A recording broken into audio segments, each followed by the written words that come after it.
नमस्कार दोस्तों। पिछली कड़ी में हमने डिस्कस किया था सर्दी का बुखार, जिसको कि कई लोगों की रिक्वेस्ट आई कि डॉक्टर साहब पिछले 1.5-2 महीने से पूरे दिल्ली एनसीआर में सर्दी का बुखार चल रहा है। जैसे कि मैंने पहले ही बताया, ज़ुकाम, नाक का बहना, छींकों का ज़्यादा आना, गले में दर्द होना, सांस वाली सूखी खुश्क खांसी शुरू हो जाना, ये कुछ इसके सिम्टम्स हैं।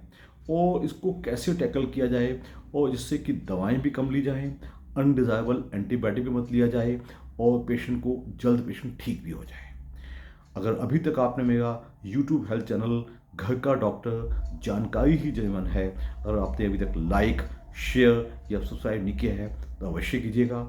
बेल आइकन अवश्य तो बताइएगा, क्योंकि पिछले कई महीनों से लगातार मैं तरह तरह की बीमारियों की जानकारी देता रहता हूँ, जिससे आपकी ज़िंदगी भी आसान हो जाती है।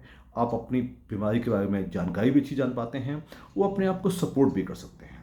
अब बात करेंगे वायरल फीवर या इन्फ्लुएंज़ा, या जिसको कि हम सर्दी का बुखार कहते हैं, उसमें क्या दवाएं ली जाएं। हाइड्रेशन, अच्छे खाना, फल वगैरह जरूर लीजिएगा। कई लोग फालतू की कम से कम 6-6 8-8 कप चाय पीते रहते हैं, ये सोच के कि इससे नाक खुल जाएगा। ऐसा मत कीजिएगा, उससे डिहाइड्रेशन बढ़ता है। चाय अलाउड है, बट 1-2 कप पीजिएगा, लेकिन बहुत ज़्यादा चाय वगैरह ना ली जाए। अब मैं जिक्र करूँगा क्या दवाएं हैं। सबसे पहले बुखार के लिए सिंपल पैरास्टामोल टैबलेट, जो क्रोसिन या डोलो की फॉर्म में आती है, वो ली जा सकती है। साथ में कोई भी एंटी एलर्जिक, जो नाक खोलने के लिए स्यूडोएफेड्रिन या फिनाइलेफ्रिन टाइप की गोलियाँ, जो कई नामों से हमारे यहाँ मौजूद हैं, वीकोरिल, फेब्रेक्स प्लस, फुल कोड, दिन में 3 या 4 बार खाई जा सकती हैं। इसके अलावा गले के लिए या खांसी के लिए कोई भी कफ सिरप एक्सपेक्टोरेंट लिया जा सकता है। अगर आपको खांसी, सांस वाली खांसी लगती है, तो आप कोई ऐसा कफ सिरप लेंगे जिसमें कि कोई ब्रोंकोडायलेटर, सैल्बुटामोल या टेब्लुटिन वगैरह होते हैं, वो लिए जा सकते हैं। और इसके अलावा सिंपल खाली ऐसी दवाइयाँ, सेडजीन टाइप दवाई ले लेना जिससे ज़ुकाम भी जम जाता है और छाती भी जम जाती है, ऐसी दवाइयाँ मत लीजिएगा।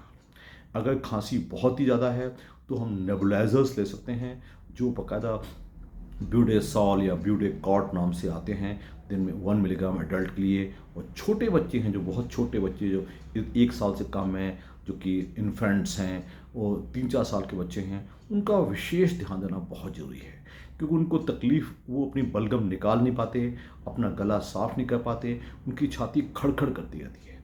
उनको नेबुलाइज़र देना बहुत ज़रूरी है। अगर आप समझते हैं कि बच्चा नहीं ठीक हो रहा और उसकी छाती जम रही है और वो सांस भी नहीं ले पाता, तो बाकायदा आप उसके फैमिली डॉक्टर या पीडियाट्रिशियन को या फिजिशियन को अटेंड कर सकते हैं। वो इसके अलावा अत्यंत आवश्यक है हाइड्रेशन का ख्याल रखना। एंटीबायोटिक अननेसेसरी मत दीजिएगा। पेशेंट का सीबीसी यानी कि कंप्लीट ब्लड काउंट टेस्ट करवाइए। अगर उसमें टीएलसी हाई आता है और पॉलीमॉर्फ्स या न्यूट्रोफिल्स हाई आते हैं, तभी आप एंटीबायोटिक का फुल कोर्स दीजिए। वो एक बार एंटीबायोटिक का कोर्स शुरू कीजिएगा, वो कोई भी हो सकता है, चाहे वो एमोक्सिक्लैव हो, या वो सेफेपोडिसिन हो, या सेफिक्सिम हो, या एजिथ्रोमाइसिन हो। ये एंटीबायोटिक जब भी ले जाएं, कम से कम 5 डेज़ या 7 डेज़ का कोर्स लिया जाए। जो पेशेंट्स पहले से सांस के मरीज हैं, जिनको कोई अस्थमा टाइप ज़्यादा है या सीओपीडी है, वो खतरे वाले मरीज होते हैं। और वो दूसरे पेशेंट्स जिनको कोमोबिडिटीज़ बहुत ज़्यादा हैं, ज़िंदगी, बेचारा बूढ़ा आदमी है, ज़िंदगी पहले ही मुश्किल चल रही है, खाना पीना पहले ही कमज़ोर है, उनको मैं कहूँगा बिल्कुल भी नेगलेक्ट मत कीजिएगा।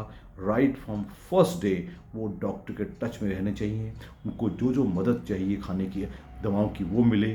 और प्लस जो उनकी दूसरी कोमोबिडिटीज़ हैं, उनको भी बाकायदा टैकल किया जाए। अगर एक अनकंट्रोल डायबिटिक है तो उसकी हर तकलीफ़ लंबी खिंच जाती है।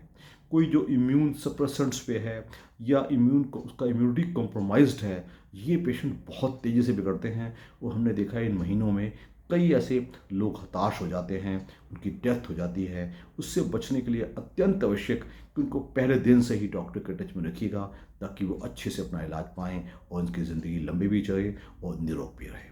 बहुत बहुत धन्यवाद।